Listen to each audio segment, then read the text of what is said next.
Hey everybody, so I am proud and pleased to introduce my now forgive me really good friends, my buddy Con, and he has an amazing podcast. I was on his show a few weeks ago. It's called Contact with Con 1. I'm going to let him tell you all about it, where you can find it, where you can subscribe, support, all that stuff. So and then we'll kind of get into a little bit of his background and catch up with current events and things. You're going to see he's a very, very like-minded gentleman, currently living near Hollyweird, California. But introduce, plug, go for it. Yeah, well, number one, thank you so much for having me on. Absolutely, brother. Yeah, my podcast, Contact with Con 1, is on YouTube. Just type in Contact with Con 1. Con 1 is spelled KHANWON.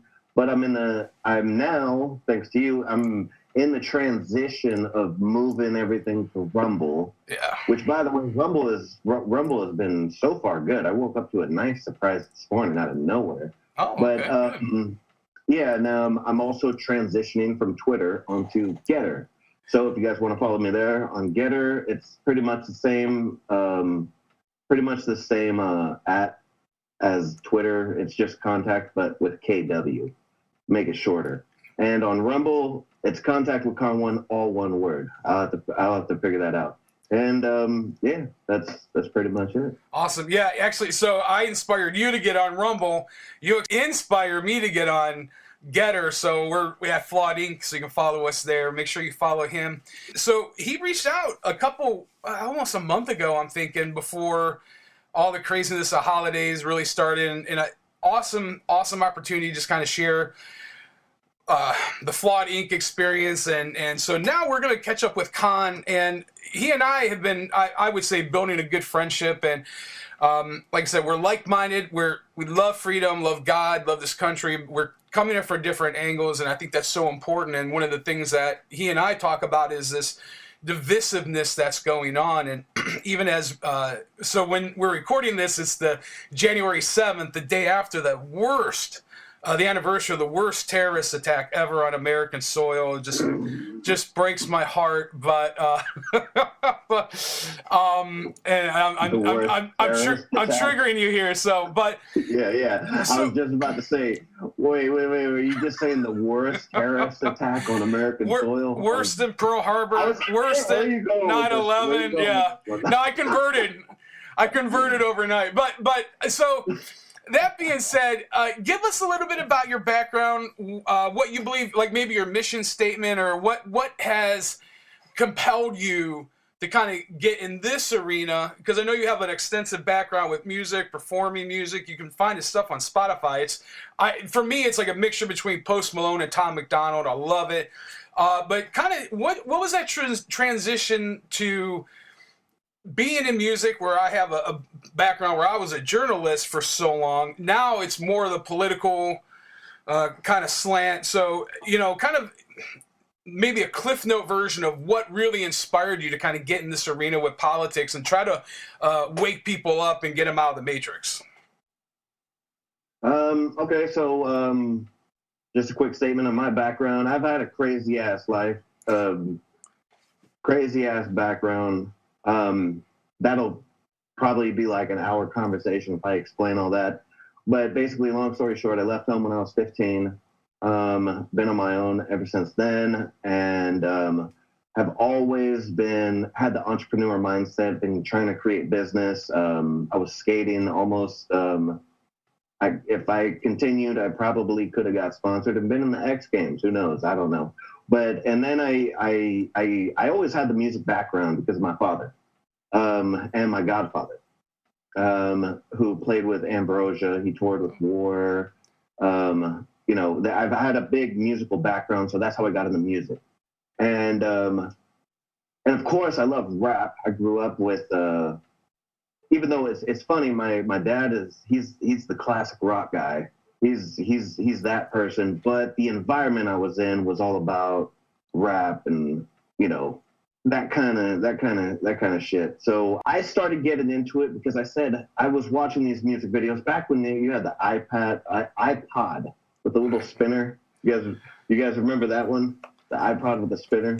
and watching the music videos on that, I'm like, I want to be that. I want to say something. And I never wanted to talk about dumb shit that I never lived through. So I created the music just based off my own life experience. Every single song I've ever written is all 100% true. They're all life stories. So I didn't ever even consider myself a rapper. I considered myself a musical storyteller.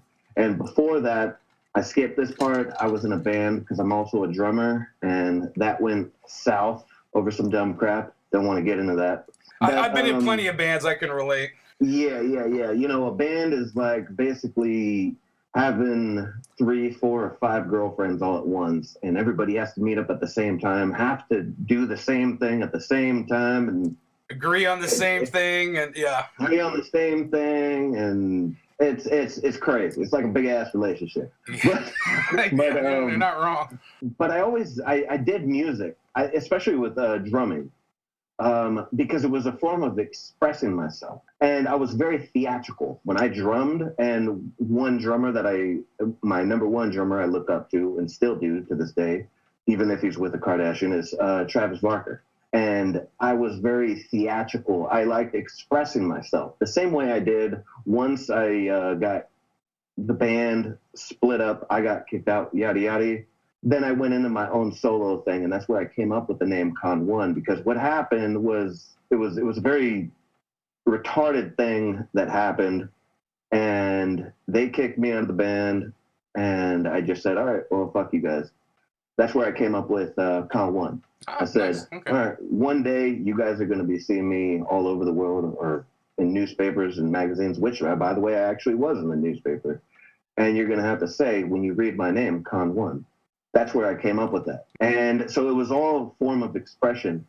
And after I basically kamikazed my own music career for my ex. That's another story. And I did it on purpose. I regret it all the time, but whatever. Every single thing that I'm saying is about a form of expression. And that's where I got into politics.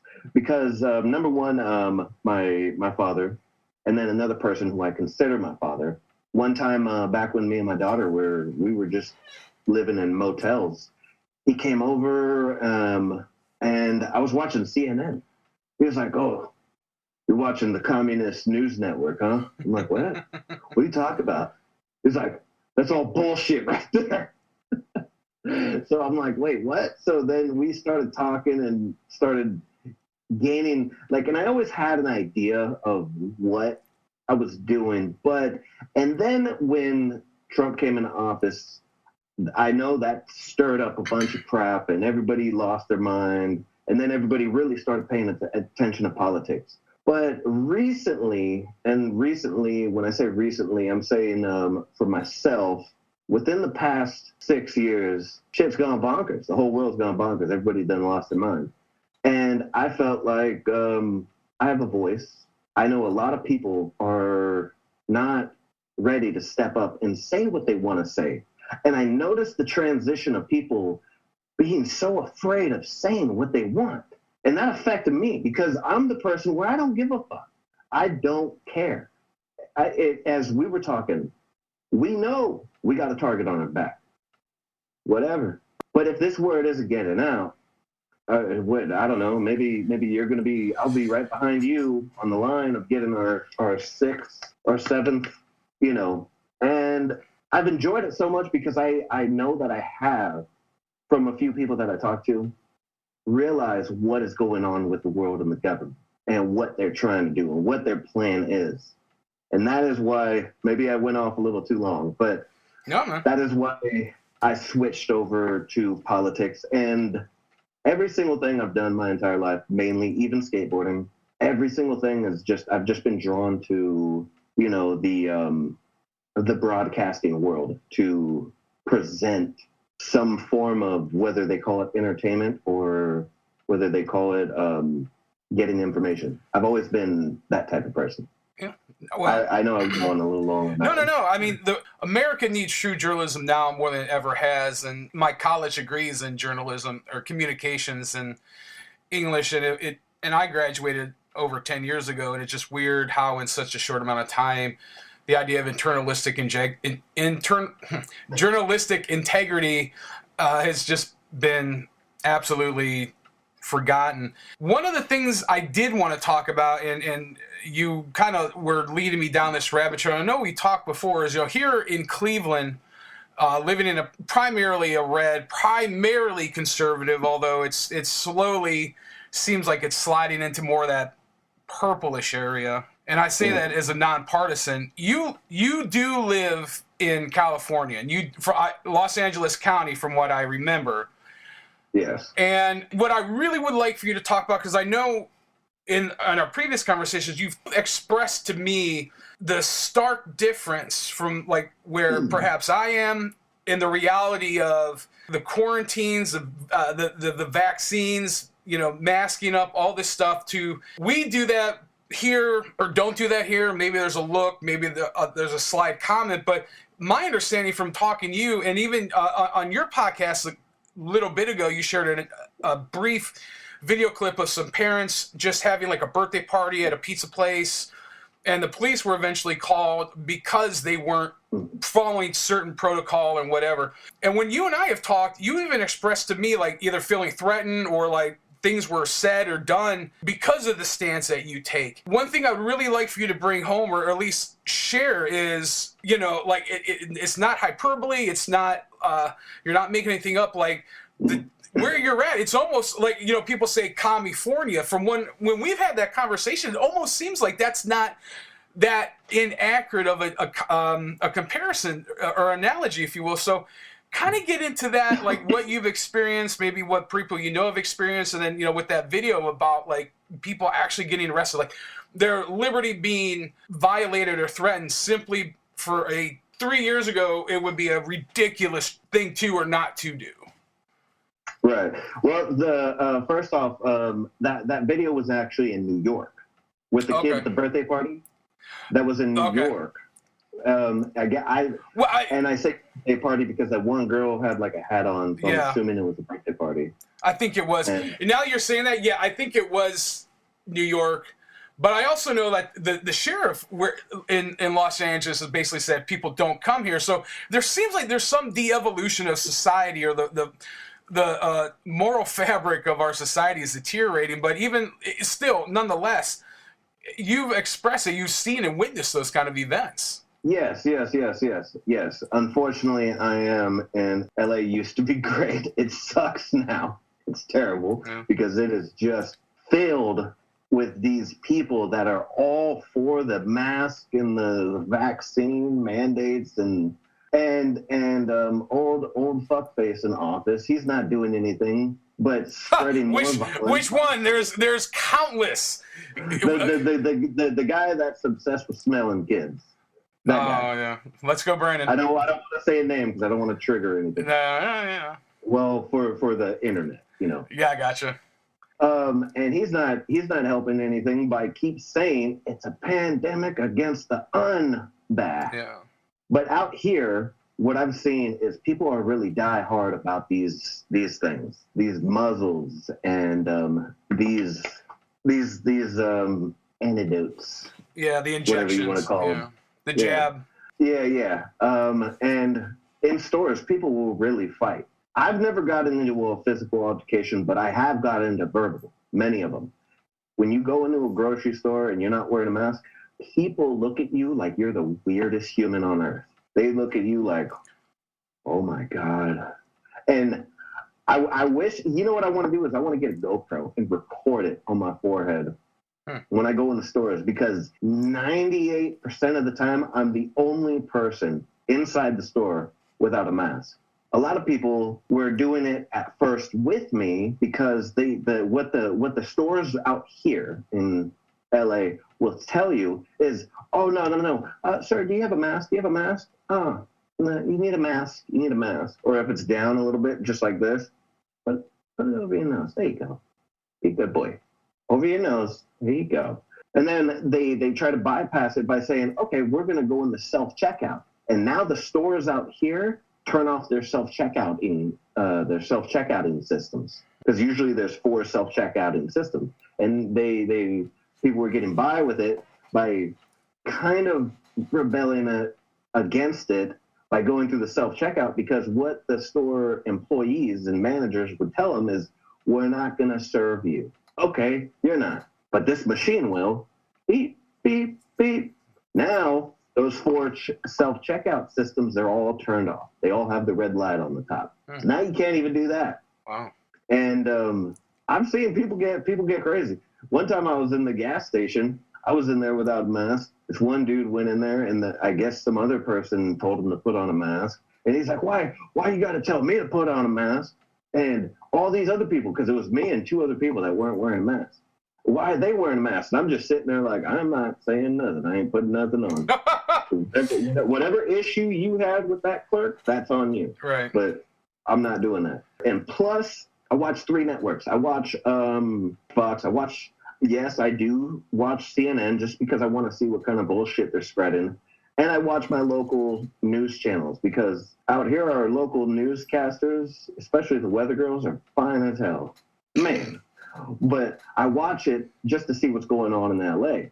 And they keep saying that, oh my God, 400,000 new cases have come up. 2 of the people that I told you about in the beginning, my father and the one person I also consider my father, both of them are high up in medical field. One is an interventional radiologist. The other one is a normal radiologist. One works at UCLA Medical, and the other one works at Kaiser. They say all those numbers are bullshit. They're all bullshit. The hospital is not filled with the unvaccinated. They're filled with the vaccinated. And they make it seem, they parade it, because they have the white canopies and all this stuff with cars lining outside of the hospital, just to make it the image. So everybody out in LA, man, and it hits liberals like crazy, because they start freaking out. So now out here in LA, they get mad at you for not wearing a mask, because now it's a pandemic against you. It's because of you that this is still going on. It's because of you that you haven't got the JAB. And it's interesting that you kind of segue to that, because Carl. Sorry if No, that's great. It's great. Because this kind of goes into what other things we want to discuss, is that my co-host Carl and I, we were talking about what we're going to be doing for this coming up this week, and we had a discussion about somebody who's a mutual friend who put on Facebook how, I'm the sickest I've ever been, and it's because of people that are unvaccinated. Well, this is a person that's had both of their jabs, and if I'm not mistaken, 1 or 2 boosters. Okay? Interesting, as you said, you watch CNN, because I listen and try to read mostly news from all. And just to see what they're saying and plotting. So you can reverse engineer what they're saying, right? If you understand the subtleties, and if you understand that, whether it be LA or whether it be Cleveland or whether it be, Des Moines or Austin or wherever, the programming is the same. It's just tweaked a little bit for geographics and for specific incidents. But it's this narrative, and if you can understand how to reverse engineer, you can really understand the facts. So the larger point is that this person who actually has knowledge of how the medical field is supposed to work is blaming people unvaccinated. And I have a really close friend who is an emergency room nurse who confidentially tells me, like your people, everything you're seeing on the news is wrong. It's the vaccinated that are coming in with sicknesses. It's the vaccinated that are getting all these new cases of COVID, Omicron, whatever it is. Because these are purposefully designed to kill your immune system. Dr. Robert Malone, Dr. Mercola, all these people at Joe Rogan, who I know you're a fan of as well as I am, but Alex Jones has had all these people on his show. I'm a big InfoWars fan. Dr. Zeb Zelinka, Dr. Tenpenny, Dr. Bacon. There are so many. Yeah, the last name you just said, Tenpenny. Yeah. I just found out about him, and now I'm a big fan of him. Well, she's a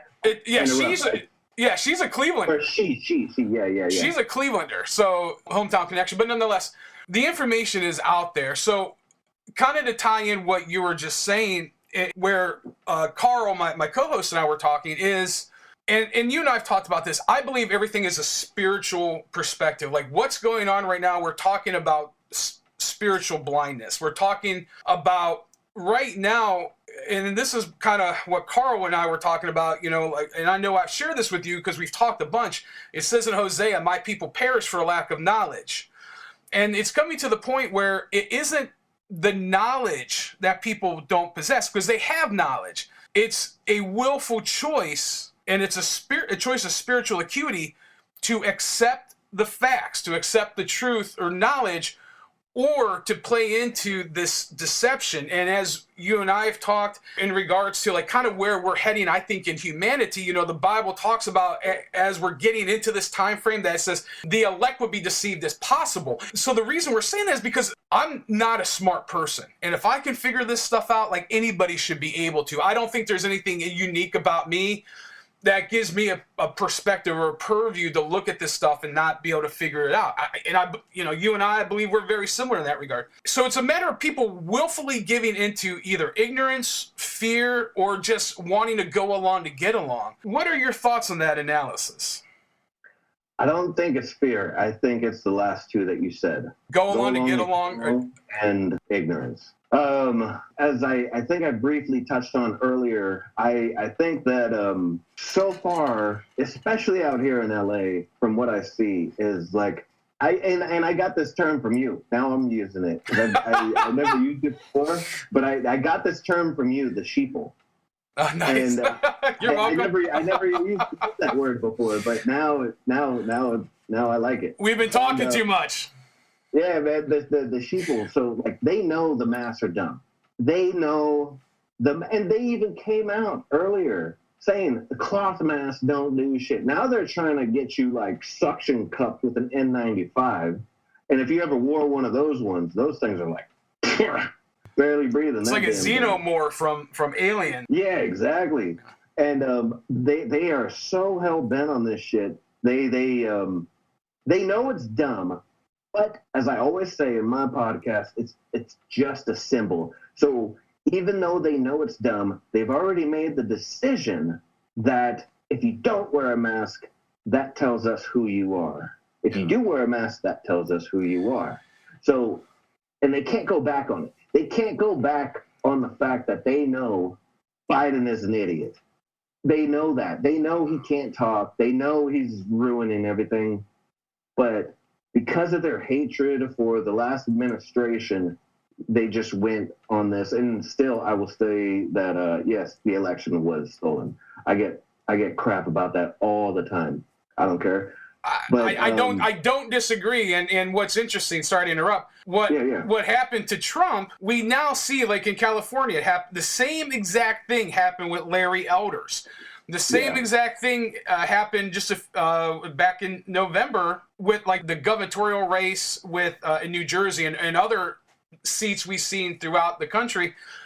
Literally the same exact thing. And my purview, and I find it interesting that, you're talking about the sheeple and how they're reintroducing the idea of the Matrix, that the new Matrix Resurrection movie's out, that right now, my contention is, we have 300 some days until the midterms in 2022. I personally don't think I think the country is going to change from now until then in such a drastic and profound way. People are clinging on to hope that we are going to have fair elections. The Republicans have not done anything, by and large, to ensure that there's free and clear elections. The Democrats surely aren't going to, because they're now in power. And if we understand anything historically, a couple of the things that the Democratic Party excels in, stealing elections and promoting and instigating racism. That's a historical fact, and I say that not as a partisan. I'm not a Democrat. I'm not a Republican, but I'm a fan of history. And where we're at right now, you're talking about the idea or the necessity of people needing to wake up. I think we're kind of over this tipping point where I just am concerned that I think what's coming upon us, and when I listen to guys I like a lot, like obviously Alex Jones, Mike Adams, another one, Steve Quayle, like guys like this, I really enjoy their analysis, and I don't agree with everything, but by and large, their ideas and what they're saying is like people need to prepare. People need to wake up, get right with God, understand our laws and what's in the Constitution, make different preparations, try to get as far from big metropolises as you can for your safety reasons, like you're talking about being where you're at. I just really think that there's this mass psychosis, this almost like this Stockholm syndrome, or this deadly normalcy bias that has just overtaken most of our countrymen. And it's not a conspiracy theory. Well, like what I would say is I think they're just already obsessed with the power. The people that aren't even in power, the far left and the ones that are diehard with the mask wearing 1, 2, 3 and a face shield and some gloves and like in the car alone. Yeah. Like 18 of these, they're nobodies, but they have that power because they can judge you. And I feel like they are grasping onto that as much as they can. They don't want this crap to end. What do you think? Nobody's even the NBA, they won't say nothing about China. No, don't call it the China virus. No. Don't say anything mean about China. Right. No mean tweets. No this. No that. Can't say anything like that. They love this power. I mean, don't like, say anything. People, the fact that they have millions of Uyghur Muslim slaves, they have millions of Christian slaves, Buddhist slaves. Once again, my spiritual purview, I'm a Christian, but slavery, like genuine slavery, is an atrocity. But you're right. Don't say anything that China's threatening one of our closest allies, Taiwan, and that's such a hot topic right now. Russia and Ukraine, that whole situation. You can't talk about these things because underneath the surface, they get us like wrapped up with all this other stuff that like no one's even talking about the fact that James Comey's sister was the judge that proceeded over the Ghislaine Maxwell case. I'm going to sit there and argue Nancy Pelosi gave a drunken bender of a speech, or even Ted Cruz is now seeming like he's flipping sides or what. It's all theater. There's a really excellent book I've talked about a lot on our podcast. I'll recommend it to you and your audience. It's called Tragedy and Hope, written by a gentleman named Carroll Quigley. And this book is this thick. It's a college textbook, but basically it's talking about mass psychosis and mass manipulation of the public. See, if I have a conversation with you one-on-one versus maybe 100, maybe 1,000, 10,000, 100,000, whatever, as the number expedites, it's far easier to manipulate sheeple over a sheep. And what we see right now with things like, and Elon Musk is a real take it or leave it kind of guy with me. I really don't know where he's at with things, but the idea of Neuralinks being introduced by the end of the year, probably. Zuckerberg's pushing for this idea of the metaverse and VR reality and the whole Chinese credit system that's already in place, but nobody talks about. There are these deeper issues at play that are being pushed along, passed along. No one's paying any attention to them because, like Orwell says when he talks about the proletariat in 1984, give them beer, give them gambling, give them gossip, give them entertainment to distract them while they usurp and manipulate and use their power against the masses. Yeah. Sorry, that was a that was a bit. No. Well, I mean, you're exactly right on that part, and that brings me back to where I was talking about. They just love the power. They like, especially with I saw this one video earlier today, and I do feel this way. I feel like the left is stronger right now because they've got a bunch of sheeple, especially out here in LA, man.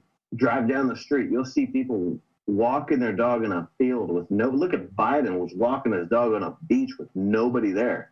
Like, with a mask on. It's just a symbol. It's saying, that they're better and all that stuff. And if you're not doing it, then you're the problem. What you were talking about with Elon Musk and Neuralink and whatever the metaverse, people, the metaverse, Facebook and all that stuff, they want that. They want to get out of this world and explore things where they don't have to pay for anything, live this way, and live the fake life.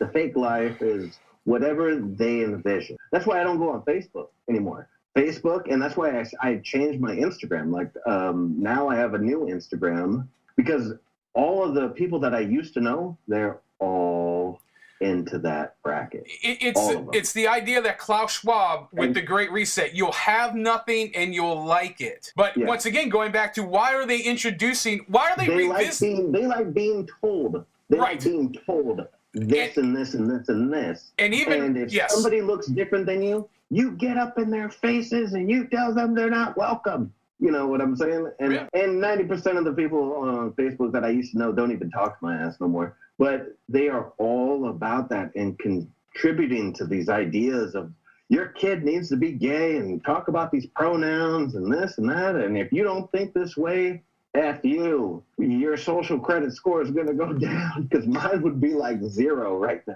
If I had a social credit score, it'd be 0. Yeah, pretty much. I've already said too much. I'm at the point of no return. My Google searches and stuff like that, everything. And they want that to happen. I feel like they want to feel better. They want to feel like they're better than you. What I don't get is Nancy. Look at AOC's dumbass going over to Florida. Yeah. What kind of hypocritical crap is that? She's bashing all these red states and saying, "Oh, they're the problem. They're the problem." But when she wants to go on vacation and be free, good for thee, not for me. In regards to the Great Reset, which a lot more people need to be talking about, Klaus Schwab, who's one of the architects behind that, you'll own nothing and you'll like it. You'll have no rights and you'll be thankful for it. And what most people don't realize, kind of piggyback on one of the points that you made, is the idea that we're already in the fight. Most of us are already past the point that it's either giving in or you stand and fight. Either way, the same outcome is going to happen. You're just kicking the can a little further down the road. One of the things that I wanted to talk with you about, and one of the things I do like about your podcast, you do add a lot of humor, especially the episode that came out this week about the incident on the golf course. Politics is downstream from culture. So what we need to realize, or what we need to work on, is how do we effectively fight the culture war? What are your thoughts? I know you kind of approach it, the very similar messages in your way and how you do it, where your passion and your experience comes from. We attack it this way. I know like Tucker Carlson does, Alex, all these other guys. But what are your thoughts in regards to combating, maybe winning the culture war? Because I don't know any other way that doesn't end badly to change hearts and minds of men and women. How do we effectively engage in culture war and change the minds and waken people up in this hour that they're literally playing in to the hands of evil, and they're being manipulated and used by that same, I would say, that spirit, that antichrist? How do we engage in that? How do we combat that? I honestly think it starts with people like us. They've already got enough from all of the big people. They know where to find them. They've heard what they had to say. Tucker, Alex, Joe, whatever. They've already heard it. It's already there. If they want it, it's like a library. If they want it, it's there. What I really genuinely think will wake people up the most is honestly people like you and I. We are the small people. We are the small podcasters, and we are the small people that is radioing out our voices. I used to be Democrat. I had no idea why. I just thought that's what I was supposed to do because I was all for Obama. I don't know. Why are you for Obama? I don't know, because he's black. I felt like an idiot. Afterwards, I'm like, I don't know. I was all campaigning for his ass and all that shit and had no idea why. Trump is what honestly woke my ass up when I started realizing shit. Because back then I was also working on my music stuff, so I wasn't really paying attention. I didn't really care. But I honestly think that people like you and I is what's going to wake people up. Because as I said prior, I've had some people that were on different sides. I started listening to my conversation and started listening to what I was talking about, what I was showing them. And then they started to open their eyes, and now they're telling their families about it. And the reason I say I feel like, people like you and I, because the small people are new people. It's something new to venture. You have something that is different than another person. I have something that's different than another person. But you're a fresh face. I'm a fresh face. Maybe we go about it differently, but the word is still there. One of the reasons I really enjoy your podcast is because I'm a newly I would consider myself a newly Christian since about 2 years ago. So when I listen to your podcast on Apple, I like how you mention Bible verses. Like my podcast, some people say they like that I'm vulgar or I have comedy in it at the same time, like with the deer. You know, dude, I'm sorry. Like with the deer. If you're watching this, you gotta. I forgot the title of that episode, but it just starts off. I don't want to give no spoiler. I don't want to give nothing away. I want people to go and look at it. But anyway, I'm sorry to interrupt, but that just. That's how I really think that because I feel like it's 50-50. Like they're either really pissed at us because we never complied to any of the bullshit. So now they're really pissed at us, want us to do it. And then the ones that are pissed off at themselves because like, all right, come on. What normal person is going to be like, all right, 1, 2, 3, 4, 5, 6, 7, 8, 9, 10, 11, 12, 13, 14. Like now you're an astronaut. Like, no, thank you for that compliment. That means a lot. And I want to piggyback on what you're talking about. You and I, like you're right. We're just two guys that you live in California. I'm here in Cleveland, and we see there are things that need people to speak to or to speak for or against or stand in defiance of. And yes, you know why? I'm sorry to interrupt. You know why also is because you and I are going to do whatever the hell we want to do. Ain't nobody gonna tell us nothing. I mean, it'll have to come to. I mean, you're not wrong. Well, like we got ourselves, but the future generation, my kid. Yeah. If you want to have kids, whoever wants to have kids, whoever has kids, they're the ones that's gonna get fucked by this. And I'm sorry for that one, but that one deserved it. They're the ones that's gonna get fucked by this. Bad. They're gonna get indoctrinated into this liberal ideologies and whatever the hell they want. And next thing you know, your daughter is 6. Next thing you know, she's 18, and she's like turning you in because you think differently. To touch on what you're saying, I think that's a great point. It's not there. Once again, there isn't. I'll say this. I won't speak for you. There isn't anything special about me. If I can try to figure out how to use this technology, if I can try to figure out how to create a platform, anybody can. Really, genuinely, anybody can. The internet makes everything far more accessible and far easier to use. You have a voice, you have a purview. I'm speaking to you now. And I'll say maybe Con, we're not in competition with you. We're together. We need our voices. Your voice, if you're listening to this, you start a podcast. You start putting videos out there. You start small government, limited tech. I mean, that's the Jeffersonian liberal is what that is, which, is almost like a conservative nowadays. But a larger point being is that you have a voice, you have thoughts, you have a purview, you're purposely being silenced, and I'm speaking to you now. Do it. If you need help, reach out to someone like Con or myself. Say, hey, how do you do this? What's your advice? And then we will help because we don't win this individually. Like the old. Yes. And on top of that, if you don't even have a camera. When I first started my podcast, back when me and my daughter were living in a motel, I just had the voice memo on the phone and just plugged in my headphones. And just woke up one morning and just started talking and posted it on YouTube. I'm like, who the hell is going to hear this? But, hey, that's the part of the motivational entrepreneurial spirit of getting your voice out there. If you feel like that, like you were just saying, I definitely am all for that. Everybody's voice matters. Yes. Everybody's.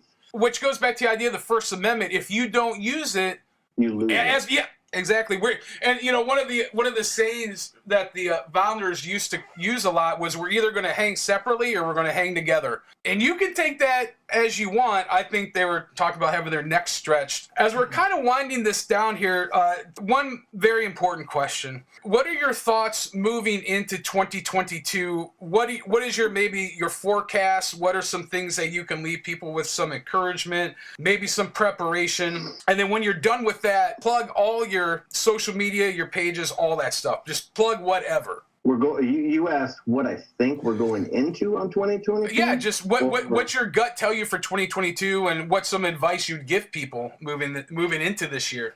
I won't say what I think, but I'll say going into 2022, it's time to lace up and speak up and not be afraid to say no. That's what I think. Not be afraid to say no. Speak your mind. Don't be afraid to be censored and all that stuff. And like we were talking earlier, whether it's YouTube or a podcast or just a voice memo, get that out. Yeah. Whatever you want to say. If your whole family is going to freak out on you because you think differently than them, sometimes you got to take a break from the toxicity of that. And I've lost a very good family member of mine that's not even blood related, but just someone I considered someone very close to me. But hey, I said what I said, and I'm not turning back on it. If that's the biggest push, is conforming to whatever society is telling you to do. Push back against that as hard as possible, because if you don't now, it'll be too late. Yeah. Speak up, say what you got to say, don't comply. I agree. Where can people find you, subscribe, follow, all that stuff? Oh, yeah. Well, as of right now, I guess I'm on YouTube. Just Contact with Con1, Getter, Gettr, Contact with KW.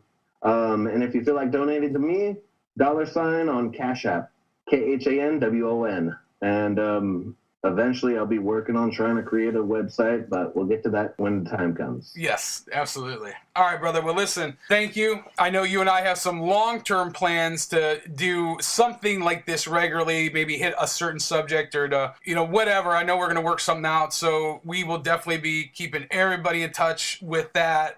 His channel, our channel, whatever the case may be. Support what he's doing. I would say nothing else. If you can't support financially, spread the word.